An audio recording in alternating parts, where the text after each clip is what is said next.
Good morning.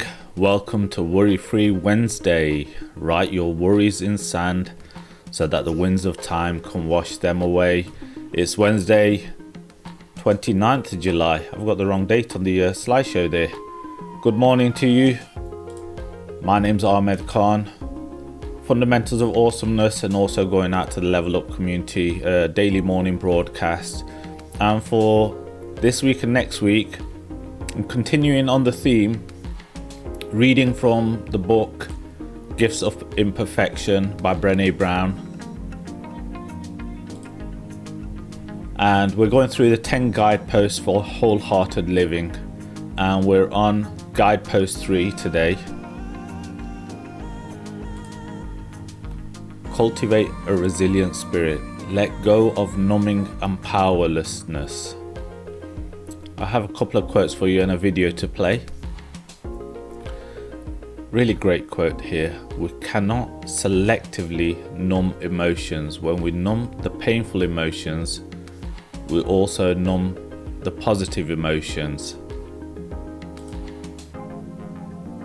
Something that I've had a look at previously and more recently as well, which is allowing ourselves to experience the emotion without becoming overly attached to it. Another quote here from Brene. I'm going to lean in and feel it all. This is a quote by Albert, don't know how to pronounce that, Camus. In the depths of winter, I finally learned that within me there lay an invincible summer. And through my own conversations with a few people in the group, I know some are struggling with the current circumstances and experiences. And Jim Rohn talks about seasons and autumn, winter, spring, summer. You just have to remember that hopefully there will be a spring and summer coming. So today's video, it's a presentation by not Brene but someone else that I found online from the Unity Center in San Diego, and really good explanation of Guidepost 3. I'm going to do my affirmations as always, and I tell you why the affirmations work for me. To give you an example, I have a target wake up time, and I consciously chose to allow myself to get some extra rest this morning. And I could have feelings of guilt, of shame, of feeling behind, but I'm not doing that. I'm practicing gratitude that I have another day, and I'm grateful for another day. And the affirmations really anchor me to get started and refocused on what I can actually get out of today and what I can put into today. So today is going to be a great and fulfilling day. Today is going to be a good day. It's going to be a great day. It's going to be an awesome day. I'm 3 for 3 on the broadcast, even though we're at 9 a.m, a little bit later than my normal broadcast. I've still managed to turn it around and get it in. And I want you to do the same thing. Think about something, and just as one of the books says, eat that frog. Okay, I'll get the video started. Let me just turn off the background music and get it lined up. Hope you all have a great day. My name's Ahmed Khan, Fundamentals of Awesomeness, Level Up community, and we're on Guidepost 3, Gifts of Imperfection. Okay, take care. See you tomorrow.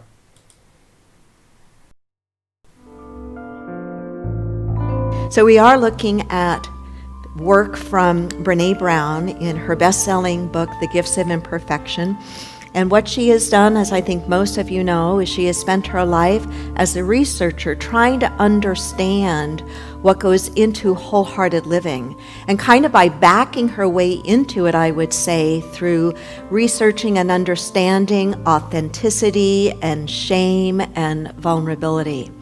And so in her book, The Gifts of Imperfection, she identifies 10 key areas, and we're into the third one. Each of these stand alone.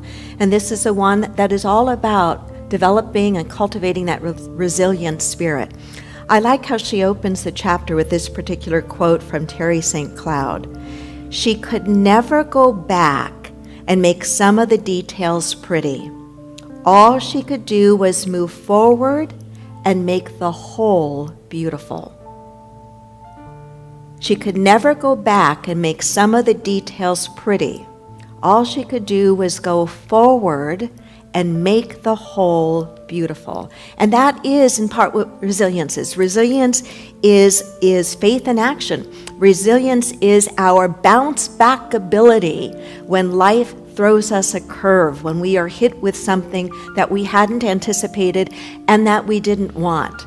One of the researchers at the University of Kansas who's focusing on this idea of hope, or the importance of hope, and that it is really not so much an emotion, it is a way of thinking, says it involves three things. It involves these things. It involves goals, knowing where you want to go. Goals, knowing where you want to go. It involves pathways, having an idea of how you're going to get there. It may not be a perfect idea. It may not work out exactly the way you think the how is going to work out, but at least from the get-go you have some sort of idea of what those first steps might be.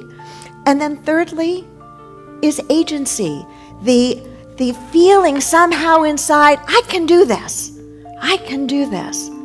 There have been so many critical moments in my life where I have felt afraid or felt not capable of doing something.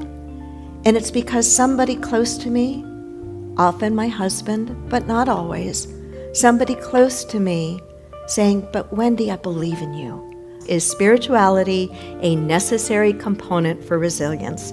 She says emphatically, yes.